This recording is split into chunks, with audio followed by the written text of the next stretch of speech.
Hello everyone and welcome back to another episode of Carol. My name is Hans. I'm Edward. And we are your hosts for now and forevermore. Until one of us gets pulled back into time by some timey-wimey mechanic thing that no one expects. You know I become love a Green Goblin. the timey-wimey stuff, okay?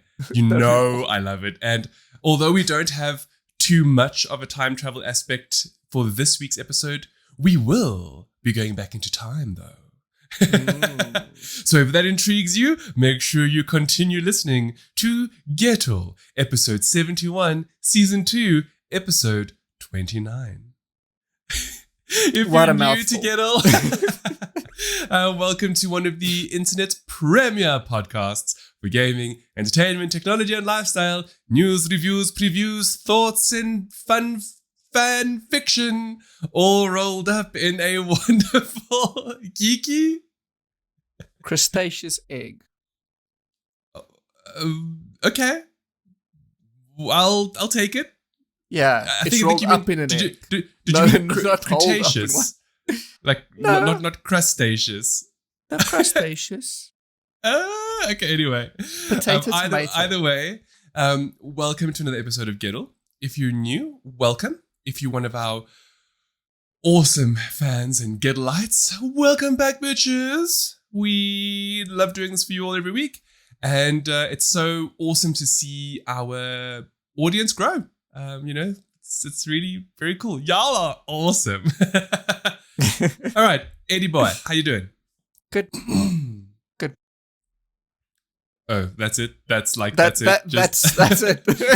that is like as far as it goes. Yeah, Okay, life's been hectic, so. Okay, I know things have happened, but it's okay. Yeah. You can share those at a later stage when you're more willing, I suppose. My side, just as an update from Gettle 70. Tired, exhausted is an understatement. It has been very difficult looking after everyone because everybody is sick with COVID. I had the first vaccine out of 2 shots, so I've actually fared incredibly well. I just feel it felt like a head cold. Came and went, which is why I've been able to look after everybody. I would be lying if I said I was taking strain though. So like the exhaustion I'm feeling is not from feeling ill, it's just from being tired, from doing everything. Like, to put it into perspective, we live in a tiny 140 meter squared apartment. I walk on average 5 kilometers a day in this apartment. And that's not even going outside. That's literally just inside. So like the washing up and down the stairs, 5 kilometers, y'all, a day in the apartment. It's no wonder when I go to bed at night, my feet are sore. Yeah, that's like 1.2 miles or something. I don't know. I don't know what two it is fridges, for the American in length. So audiences. that's a lot. That's a lot. It feels like a lot. But either way, I'd like to think people are on the mend. So that's one good thing, I suppose. Yes? Well, to be fair, I haven't seen you play Apex in 2 weeks. Ooh, I miss it so much. So I think part of the exhaustion you feel, it comes from that. You didn't have time to even relax a bit.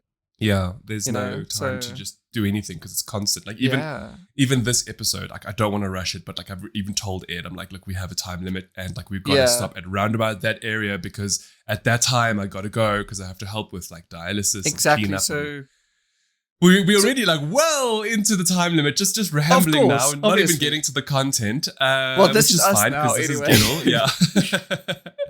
Gettle. Yeah. Things are okay though. If I do have a slight cough or whatever throughout the episode, please just bear with me. As great as the vaccine has been, it wasn't quite 100% effective, but it's been like really, really good though. Like honestly, do not hesitate getting this vaccine. Edward and I have said it time and time again. Edward actually just went this week for his first jab. So congrats, Ed, for you and your wife. Get it. Because my entire family is down for the count. Like down for the count when I tell you this is not a fun disease to get, and I've just sailed through. Now, I know that you could argue that maybe it just wouldn't have affected me in any way, but I 100% firmly believe the vaccine helped me through this. I mean, even like, I had one major symptom, or if you can call it a major symptom, is that I lost my smell. I lost it on Saturday, Sunday, but it's already coming back. And we're Friday now. It only really lasted for about 3 days, and then I could slowly start smelling things again. So it's not back 100%, but I can like smell my cologne today, which I haven't been able to smell since last week Saturday. So it's like, it's quick. You know, I've read people lose their smell for a minimum of 2 weeks. I mean, mine was like 4 days. You know, so the vaccine works. Cool. The vaccine works. Yeah. Right. Into our question of the week for episode 71. Yes. Edward, tell me. Yes. What about yourself has not changed in the last 10 years? Now, our wonderful people who are listening and watching, we would love for you to also answer this question. So let us know what has not changed about you in the last 10 years. And it could be anything. It could be superficial. It could be deep and meaningful. Just what hasn't changed about you in the last 10 years. So Ed, I've got mine lined up already, but it's a bit of a superficial one, but I thought it was really funny. So I'm curious to know what yours could be. Well, I'm still an asshole. No, man, that doesn't count. Doesn't not count? Like we know you're a bit of a Grinch, or you can be, but you're also such a sweetheart. We must be honest about this. You've got such a wonderful personality. You're always willing to help when people need it. You're there for people. You're very much like a bitch, but like you're a bitch that cares, you know? Okay, that's fair. Thank you. I wasn't fishing for compliments. No, I know. So honestly, though, like other than that, other than you know the humor behind it, what one aspect, like if you really think about yourself, hasn't changed in 10 years? I know that's difficult because you know change happens fairly frequently, often you know whether you like it or not.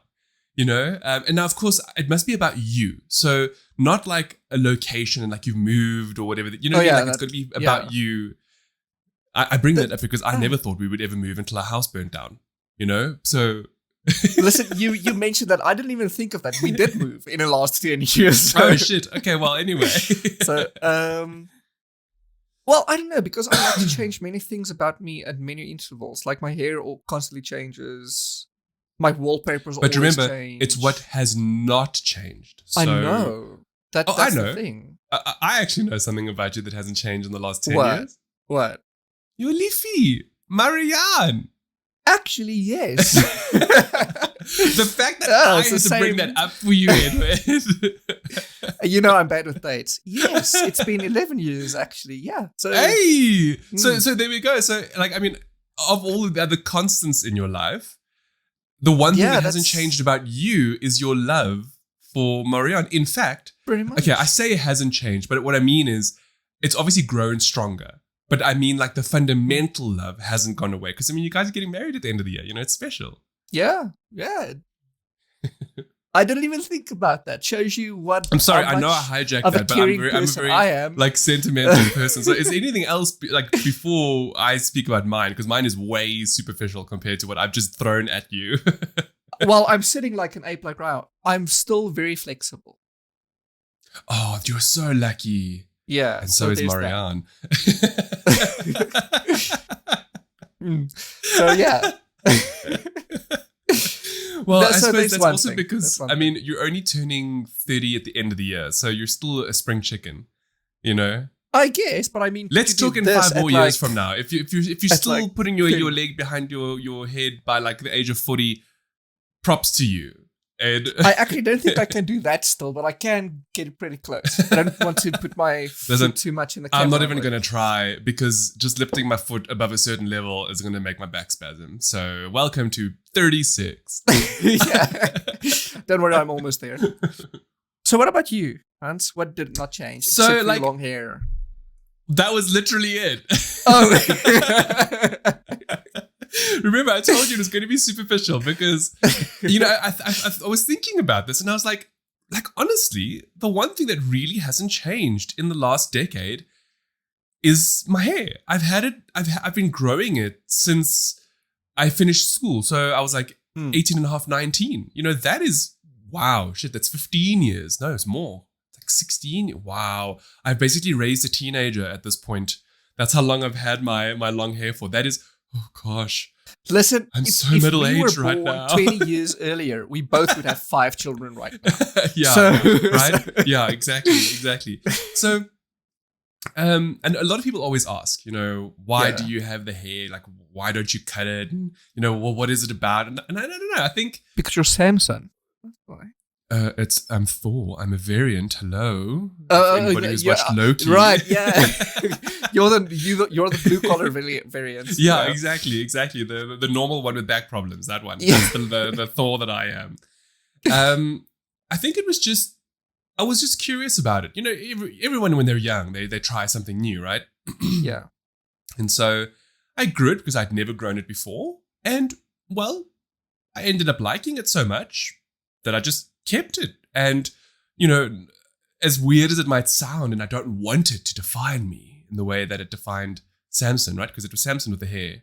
Yes. Yeah. As far as I know, it was. Yes. It's more along the lines of it's very rare that you find a 6'5" person with long hair.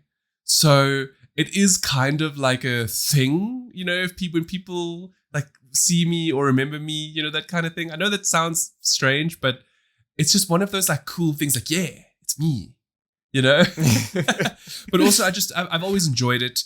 I do feel it suits me very well. Just from a visual perspective. It's also not as high maintenance as you'd think. It's just wash and condition like normal, and I don't blow wave. I don't treat it with anything. I don't color it. People often ask me, have I had highlights? And I'm like, no, this is literally natural. It's just from the sun. Because for those who don't know, I was actually white blonde, like blonde, like was like white paper once when I used to be young. So every time I'm in the sun, it goes light on its own, which is nice. Anyway, enough about me. Waxing lyrical about my Thor locks. Well, the thing is, I don't know so much about the rare tall person thing, but I do think it does suit you. Because I'm trying to imagine you as like short hair, and you just look like a taller, buffer Mr. Smith, and I don't think that's cool. Not Mr. Smith? Yes, Mr. Smith, yeah. From what? From Matrix? From The Matrix, yes. And I don't think that would look good on you. Actually, let me tell you, people used to always say that I looked like a young Brendan Fraser. And I was just no. Thank you. No. I don't think so either. I can't see that at all. Yeah. Okay. So we're just going to go into the content. There's no real way to segue this, I suppose. Actually, no, there is a way. Do you know what's really good for your hair, Edward? Oh, mayonnaise? Avocado oil. That's a lie, but okay. Now, speaking about avocado.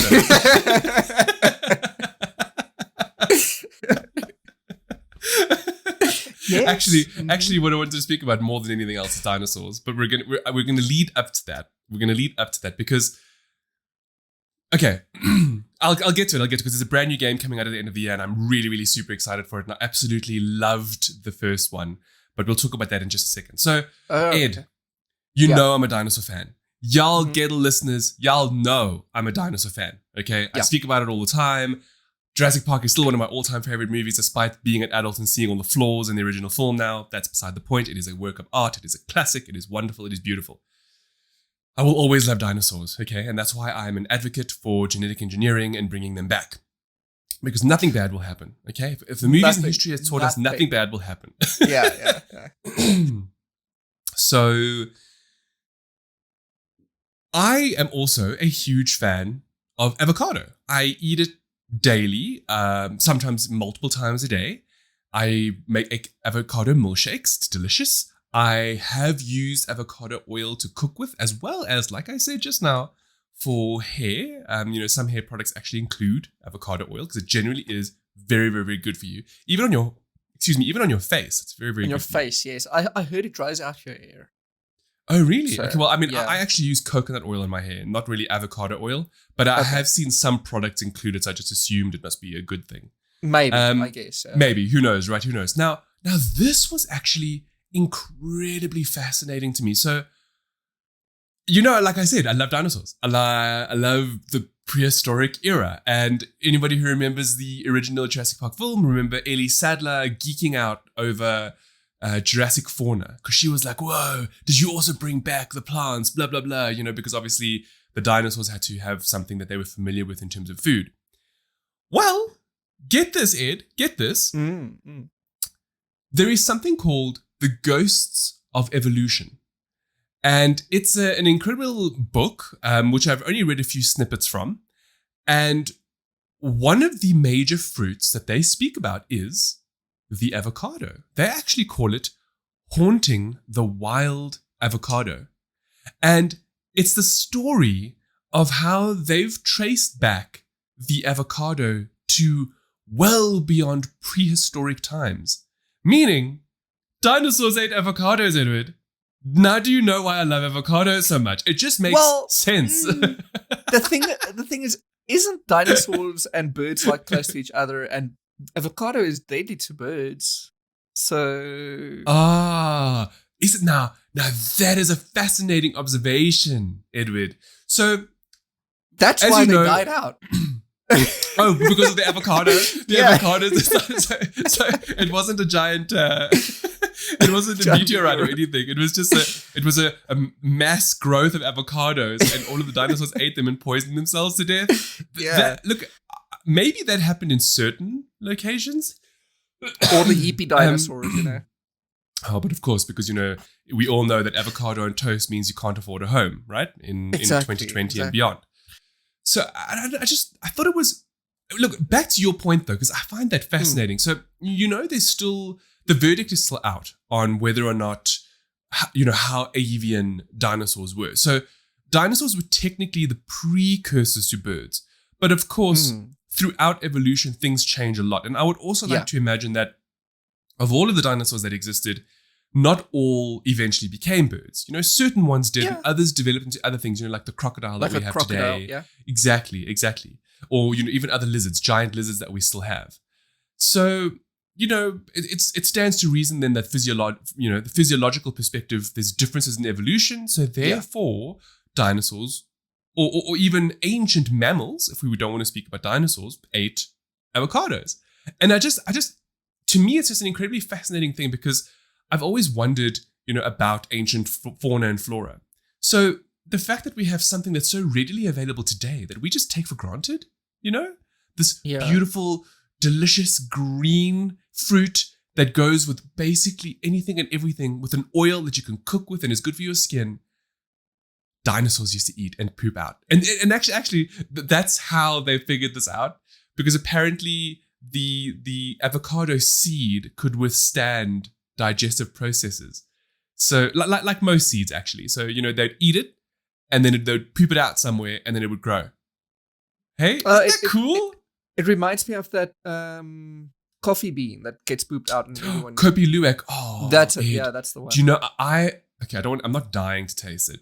Although we all are technically dying every day, every second. Yeah. I really want to try it. Like genuinely want to try Kopi luwak. So how about this, Ed? How about this? Perhaps when we get a little bit more of a coffee-focused episode in the future, I can possibly get us some, and then we can. I will brew it, and then when you come to collect, once the COVID is over, you can taste it, and we can try it together. Or rather, I'll just give you some of the beans. You can grind it at home. Actually, rather do that. Well, let's not make empty promises, because our viewers and listeners are still waiting on certain look candles. Kopi luwak we can get.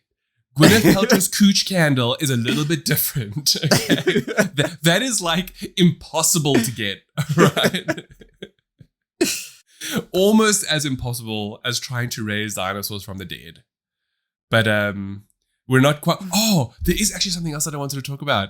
It's totally different. Yeah. It's totally unrelated. But let's just finish the dinosaur thing first, and then we can get to that just now. Okay. Okay. I'll hopefully remember. It's to do with Elon Musk. Okay. So Ed, you put this in the thing. So I found the ancient avocado thing like weeks ago, and I was like super impressed by it, and I couldn't find a place like to throw it in. I'm so glad we did it now. But Ed found really cool news of new dinosaurs, and I'm just like, every time I see this, I'm just like, there's so much that we don't know. about the ancient world and how much I wish we could clone these things. I need these things in my life. We still don't know anything about our current world, let alone the ancient world. And now we're already trying to go to space, right? Just like in the other episode, we spoke about how the billionaires are going to leave us. Exactly. Actually, something you said earlier about the avocados and the evolutionary process and stuff. It comes to mind that obviously not all dinosaurs looked the same. Now, when I say that, the immediate thought goes to the long necks and the triceratops and all of those. But remember, they were diverse in terms of how they ate as well. So like herbivore, carnivore, omnivore. Yeah, exactly. Yeah. So people always just immediately think, oh, scaly reptile with either long neck, horn, or what. Yeah. But obviously, it's already been confirmed that the T-Rex had feathers and some of the smaller ones had feathers. So I'm thinking maybe the normal reptile ones had just skin and maybe some of them had feathers. Kind of like you get the crocodile now and the bird now. It must have been more diverse than that. Anyway, no, it would have had to have been, because just remember, I stand to be corrected, but the woolly mammoth technically did live during the age of the dinosaurs. And the mammoth is confirmed a mammal. Yes. So, a warm-blooded mammal now versus, like if we look at crocodile versus something like a rhino. Yes. Rhino is kind of like the mammal equivalent of an ancient dinosaur or ancient creature. And then a crocodile is like the modern equivalent of an ancient dinosaur. And, they're both different. One is cold-blooded, one is warm-blooded, hence being a mammal, being a reptile. So, yeah, I 100% believe that there was quite a diverse range of dinosauria, right? And and obviously mammals as well. Like, anyway, all of that. Yeah, look, I stand to be corrected. My understanding is that mammals back then were tiny. They were like rats and mice and like small. But then through the evolutionary process, as the reptiles sort of not died, but like went smaller in number, the mammals survived. And I think that might have had to do with, if you go through the hypothesis of the asteroid hitting the Earth, where mammals can survive because they generate their own heat, but the reptiles would die because they couldn't, except for the ones in the oceans, because obviously ocean currents. But anyway. Yeah, so all that to say that they found 3 mysterious dinosaurs they still know nothing about. 3? I thought there was only 2. Are you like 2 huge ones? 2 huge ones. Okay. So my notes particularly pertain to the big ones, which is essentially. Oh well, no, I'm getting ahead of myself. So they found 2 huge dinosaurs in China. Again, it looks like China is going through some renaissance of geology or something. I actually think I wrote that down as well. I can't remember my notes on this. I do remember though that they have confirmed to be so big that they have basically been called titans. Now, that's amazing. Yeah, so I don't know how big a titan was. It says 20 meters long, over 20 meters long. I mean, that's long. It's huge. How long is a car? About 5 meters?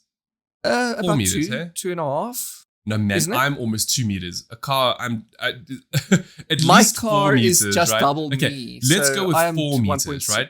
It means you Okay. could put plus minus 5 cars in a row. That's huge. On top of each other. Yeah, that's massive. Sure. Now, 2 of these have, so obviously of the 3, 2 of them have been confirmed and named. So one is Silutitan senesis, the Silu meaning Silk Road in Mandarin. That's so cool. And they named it Silk Road. Okay, yeah. Yeah, because it was found in that region of China. And then the second one is Hamititan Xingjiangsis, which obviously in the Hamititan. That's so yes. cool. That's now, so cool. These names are already amazing. They're very big. When I think Hamititan and Silutitan, I'm thinking Evangelion. Yeah, right. but like Hamititan, I'm just thinking it was like it's huge. Now, apparently, these were long-necked dinosaurs. And obviously, so we're looking like brachiosaur, diplosaur, that kind of thing. Exactly. I had a question for you last week pertaining to that. Yeah. I don't remember. If it comes to me, I'll ask you now. Okay. Anyway, among them, they also find pterosaurs, fossils, preserved eggs and embryos, fossil fragments. That's crazy. Yeah. So there is one. The third dinosaur is a pterosaur. They know nothing about yet. And they haven't even named it. You mean a flying dinosaur? Wow. Yes, a flying one. That's awesome. Now, as I said, the Silutitan, the one without the cool-ass hammer in his name, that's the one that went up to 20 meters long. The Hamititan was estimated to go up to 17 meters long in height now. Oh, wait. So you're not talking about length. You're talking about height. Yes, I'm talking about height. Yes. That changes it completely because 5 cars long, I was a bit like, could be bigger. No, I'm but now it's 5 cars up. Stacked. Okay, that is huge. And then they say huge. They were almost as large as huge. I couldn't even put whale. the H. It's huge. It's huge. With a Y. Yeah, with a Y. Now the artist illustrations, if you click on the link, it takes you to just basically cool illustrations of what looks like a brachiosaur. Yeah. This was my question. Yeah. The Brontosaurus and the Brachiosaurus, they're the current long necks, okay? Yeah. Well, there's many. Why aren't they also just Ptero? Well, why is all the flying dinosaurs Pterosaurs, but the long-necked ones, why do they seem wildly different from each other? Okay, well, first of all, that's like saying, why does a bird fly and a crocodile doesn't? No, but I mean, like, or rather, no, zebra and a horse. No. I hear what you're saying. It's class of animal. That's what you're saying. Yes, it's class of animal. So you do bring up a good point, but I suppose at the end of the day, it's kind of like saying, what's the real difference between a rhino and an elephant? They're both mammals, but sure, one is rhinoceros and one is an elephant, but they're not the same. Do you know what I mean? It's not like there's another term to describe them both. Other than mammals, you see? So in this respect, pterosaur, from what I understand, it's to describe the avian dinosaurs, but not all avian dinosaurs. In particular, the ones that had the one with the kind of bat wings. Yeah. And then some have different beaks, or if you can even call it a beak, or rather jaws with teeth and that kind of thing. So that's my understanding, is that a pterosaur that's a particular class of dinosaur. So maybe, they found other pterosaurs around the world, and now they found another one and it shares similarities to that one. So therefore they class them the same. It's kind of like how, you actually get multiple, it's not actually called tyrannosaur, or rather, wait, sorry. This is the right term. A sauropod is the term. That's the plant-eating one. Yeah, no, not just plant eating, but the gigantic big ones. So like the brachiosaurs, the diplodocus, stuff like that. Those are sauropods. Big, massive, hulking ones. The post I linked to specifically say that the both these titans are part of the sauropod family who only eat plants. Okay, so then there we go. You're adding some extra to my knowledge. So sauropods would therefore we're both learning. Well, sauropods would then just be herbivores, right? I guess it makes sense. I mean, could you imagine a meat-eating elephant? Do you know how terrifying that would be? Or rather, because we're talking about, I'm imagining that now, and oh my gosh! No, because don't get me wrong. Like, yes, T-Rex and Allosaurus, and there's so many, well, the T-Rex was a theropod. Meat eaters. Yes, a theropod. Exactly. So what I'm trying to get at is that, could you imagine the something like a brachiosaur, this massive dinosaur, and it just happens to be a meat eater? Yeah, like you could probably get away from a T-Rex. That sounds scary. Right? But imagine something that size coming after you. But also at the same time, there's a lot of physiological reasons why it's not a carnivore, and that's just to do with because of the size of the creatures and how slow the metabolisms are. And it's actually really fascinating when you really read into why some of these huge, bigger animals are actually herbivores instead of being carnivores. It's very, very interesting. It's actually incredible. Anyway. That was amazing. Look, we can start small, right? I keep saying Compsognathus needs to be the one that ate the kid in, I think, Jurassic World and Jurassic Park 2 or whatever the case is. One. We can get that one. That's the one we must make first. I don't want pocket rhinos, please. I don't want pocket dinosaurs biting at my ankles. I want one that comes and like nibbles my toes to wake me up. No. And then like takes it off. Takes my pinky toe off because it's so hungry. Let me put it this way. In Guild Wars 2, it's an MMO that I frequent.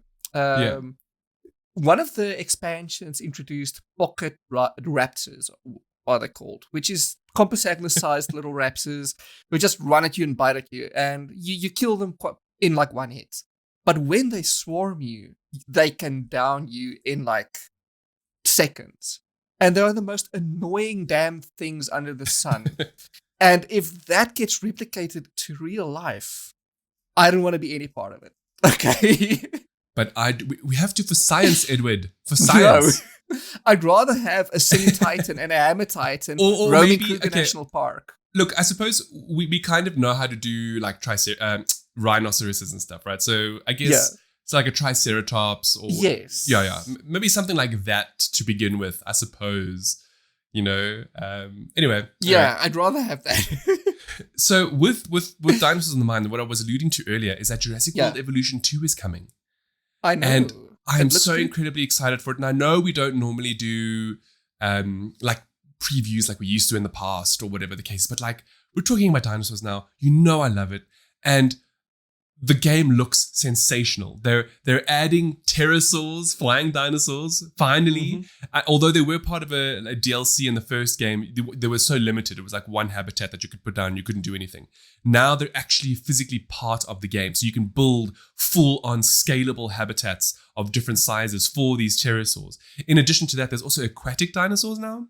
So they actually showed it like in the trailer, like, there's like a great white shark that it comes out and it eats the mesosaur, and it just looks amazing. And they've also increased the things you can do in the game now, like the terraforming and the terrain transformation, and it's just looking amazing. I'm a huge fan. I cannot wait for it. This is a game I will pre-order just because I'm a fan of the original. It was flawed, wasn't perfect, but I get so much enjoyment out of it over the last year and a half.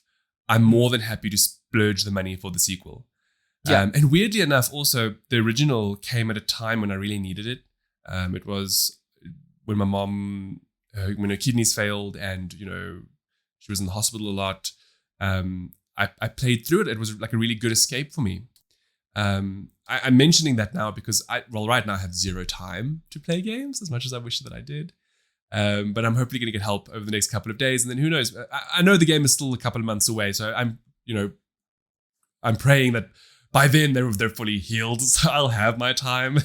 Now, hopefully. with all of this said, now one of the very curious things that they don't often mention when it comes to dinosaurs, right?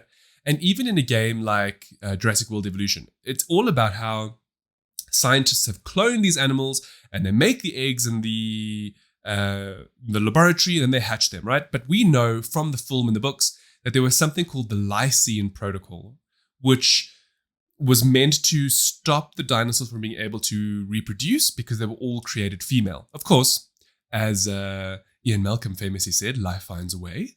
And the dinosaurs were able to reproduce, mostly because they use amphibian. Okay, remember, this is now Jurassic Park trivia, right? This is not real life. They use amphibian DNA, and it allowed the female dinosaurs to change to male because some fish in amphibian DNA can actually do that.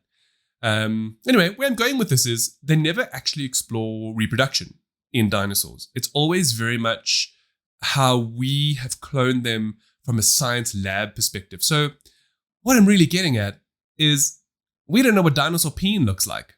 We can hesitate a guess, Well, that it might look like something like from a crocodile or something. If I were to guess, I think it's like a rocket type thing. You mean like a dog one? Birds and dogs have, yeah. I've never even bothered finding out what a bird one looks like.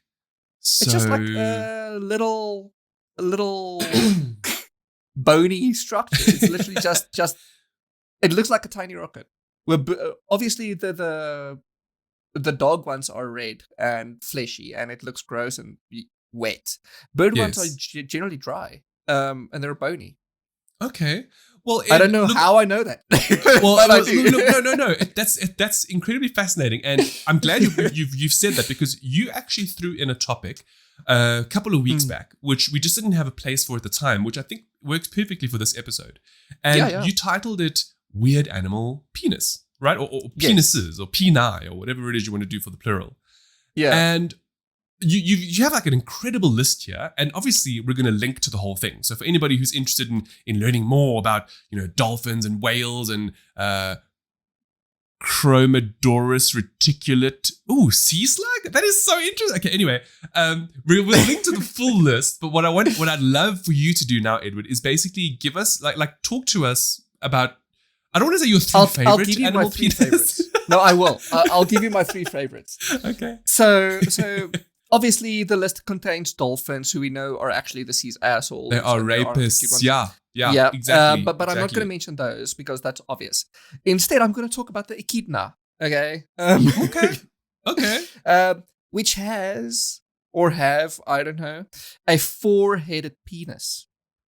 But why though? It looks like this.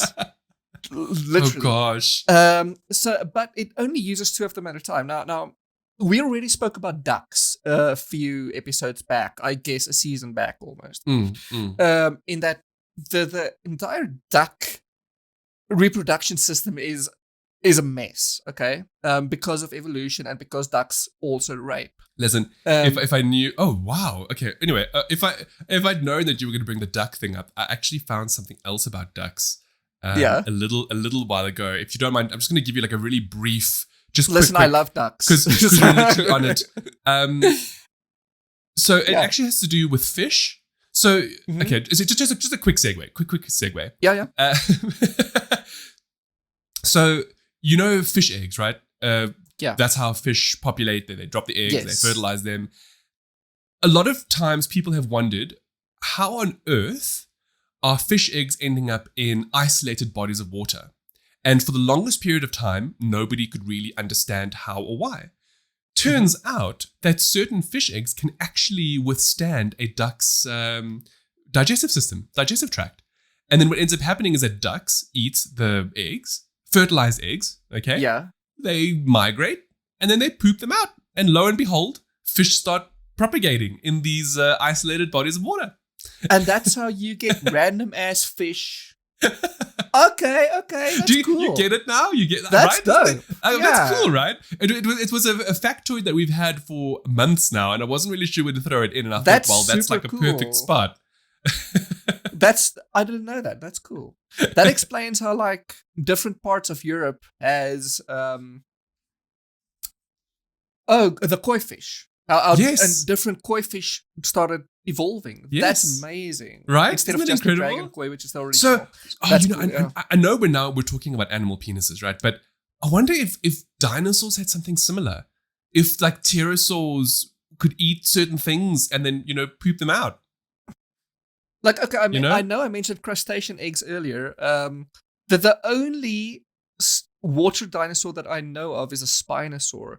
What if it came on land, ate some, I don't know, triceratops eggs, and went to like Ireland and became Blue Nessie, and that's where the triceratops died or something? Exactly. That's Who amazing. knows, right? Who knows? Could be. That's anyway. Cool. Back to your. Yeah. Okay. I totally hijacked that for a second. Topic. Point number 2 is not so much about the weirdness of the penis, but more so the size, and that's the blue whale. Oh. Okay, so I'm just going to read this. Blue whale penises range between 8 and 10 feet. Now what? That's 3 meters, isn't it? Okay, so it's as big as my car. Yeah, nice to know. That's essentially it. Yep. With a foot-long diameter, so that's a girthy boy as well. And each for testes, such a long thing, it's not that thick. No, but it is a fish. so that's a pole coming at you. And each of its balls essentially can weigh up to 150 pounds and can ejaculate entire gallons of sperms in a single go. Jeez. I mean, look, Now, it is the biggest mammal on Earth. I mean, do we expect anything less? So I mean, the Hamititan and the Silutitan look like this.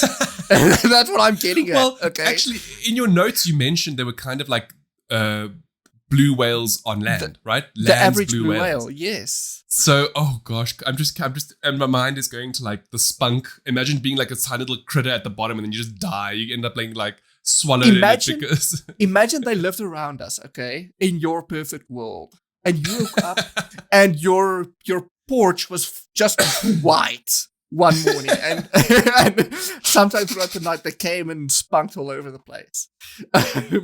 Hey, listen, if that helps my genetic research, I'm all for it.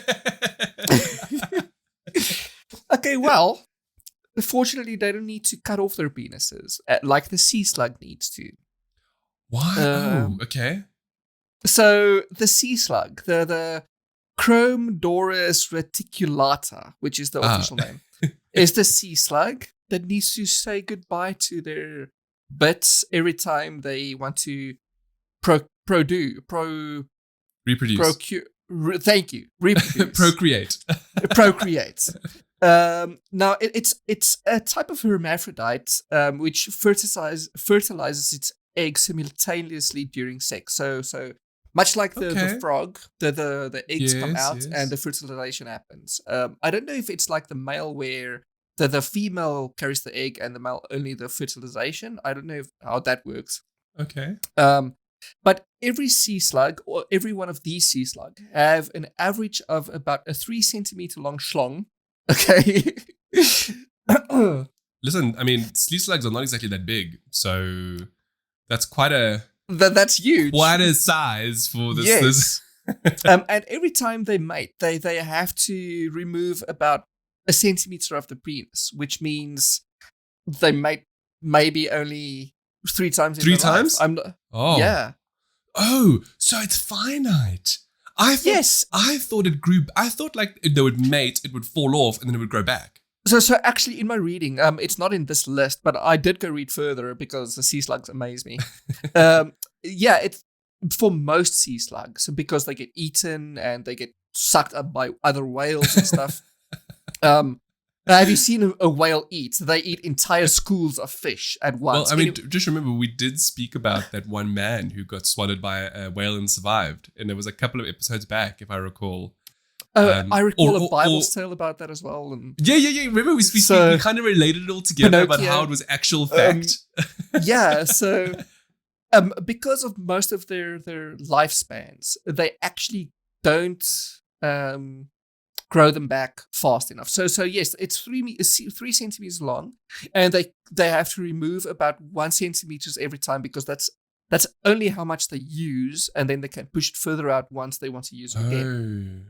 And then that's essentially penises that go lost in the wild after mating. Well,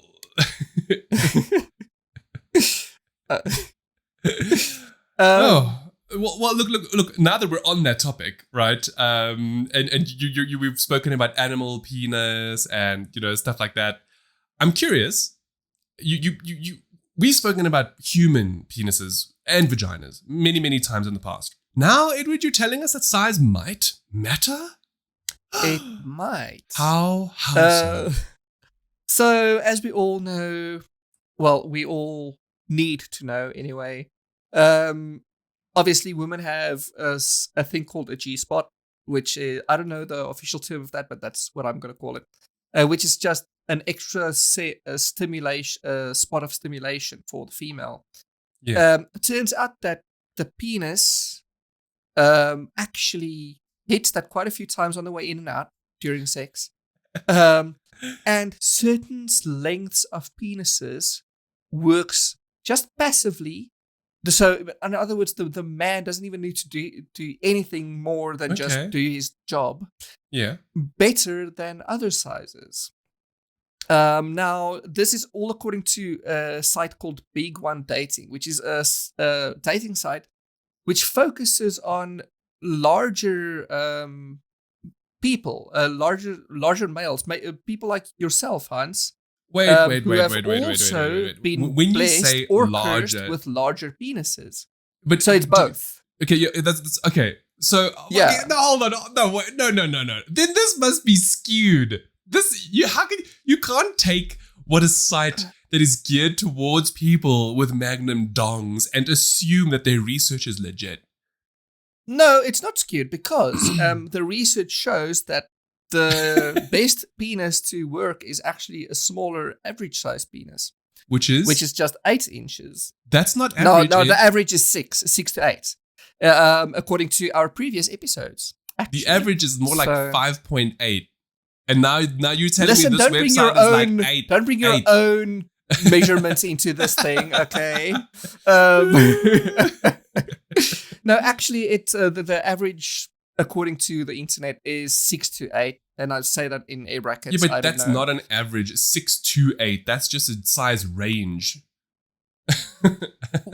That's the size range average then, okay? Anyway. They surveyed about 5,000 women across the entire dating sites network. So not just Big One Dating. It's across other ones as well. Yes. I was just going to say, if it was just them, I'd be like, what? No, they just own the network. That's all. It's like, but it's like Uber looking at their their people and being like, so, car services in total. No, it's like the Fushini group looking at clothing and say people like wearing 2 layers at winter. Yeah. That's what it's more like. So you get your latest winter wear now at 25% off. Exactly. If only we were sponsored. So the best penis is around 8 inches. In other words, the man doesn't. I'm just going to say this is arguable because every other piece of information I've read, all right, literally says that it can be like 6 point something, because the G-spot is literally like 1 or 2 centimeters in from the front, allegedly.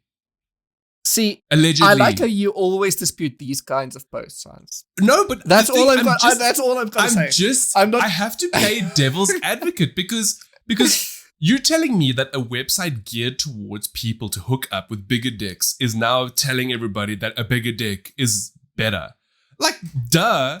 That's like Ferrari saying a fast car is good. No, because it turns out that bigger dicks are worse. Bigger and the bigger penises, those that max out at around 11 inches and more, they actually have unicorns, a lower success rate of 30%, versus, which is the same as those with people with 4 inches and lower. Yes. Okay. So I don't know. You can do with this what you will. Okay. But it is, once again, across the entire network. I'm just saying that it's debatable. Like it could be accurate, but if this was like some scientific journal and they had no affiliations with some network, I would be like, yeah, okay, a little bit more credible. But like, listen, all research needs to start somewhere. Okay. Okay, no, but this is quite cool though, Ed. It's interesting to note that at least, well, the reason why I'm speaking about this the whole time is because there's so much rhetoric around size, right? I mean, especially male and so on and so forth. But a lot of legitimate scientific research proves that it doesn't, that the size, well, actually the larger, the worse for the most part. But of course, I'm talking about exponentially large now. So it's above like 10 inches, 10 inches, is not pleasurable. And you've actually spoken about this before in previous research. And how, with the clitoris and the G-spot, it's actually only within the first few centimeters. So even if you didn't have much to work with the possible exception of a micropenis, that might be a little bit more difficult, you could still have a very satisfying sex life, See, but you're misunderstanding this. This is specifically passive stimulation, which means the man doesn't do anything extra. He just puts it in and that's what I'm talking about. Pumps 1 or 2 times and ejaculates. Okay, that's 1 or 2 times. In the same time, at the same time that happens, raise your hands. It stimulates the G-spot.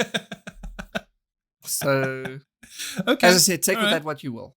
Yeah. No, look, either way, very interesting. We must actually come back to this in a future episode because I know we've mentioned girth before. And I know that like they do talk about that a lot as actually being the preference. If possible. It's not always possible, right? So it's just I'm curious about that because they don't mention that at all here. They just mention length. And you see that then is where I'm finding it to be curious because the research that we've previously discussed and spoken about proves that you only need maybe like 2 inches to really stimulate anything, you know? Okay. I just want to mention something else real quick. So the same company owns Big One Dating, DM Cubed. They also own Dinky One, which is focused towards smaller penises. And they own Pure Scarlet, Pure Sex, all of those. So they go both ways. So... Okay. Bondage Bell. Okay. These names are amazing. Lisa 50. Anyway, well, I think we'll save that for a later episode. Hey, wouldn't you agree? Yeah, we should. Either way, Ed, fantastic, great discussion today. I really wasn't sure what we'd be talking about, to be perfectly honest with you. I'm really glad that we managed to source 1 or 2 interesting facts and that we've managed to go from dinosaurs to ducks and fish reproduction to the good old penis. It always ends with the penis, I guess. Either way, I think we've reached the end of Gettle 71, season 2, episode 29. Hey, yeah. You feeling good? I feel good. Yeah, I feel good. Yeah. For those of you who listened or watched, thank you as always. If you have anything you'd like us to feature on Gettle, you know where we are, where our DMs are. Please send them through. And until next week's 72, which I would love to give you a preview for, but we have no idea what is in store. Honestly, we don't. Especially not with the last week. Look. It's been a mess. Yeah, I've been sharing what's happening on my side, but unfortunately, Edward's been going through a really tough time as well. When he's comfortable, he will hopefully speak about it on the show when the time is right. So just note that we're doing it for you, our audience. So y'all better appreciate it. We love you. Okay. Now give us those clicks and those likes and those subs. Ed, oh gosh. Okay. All right. Well, thank you all so much for listening, and we'll see you all again next week. Cheers. Bye.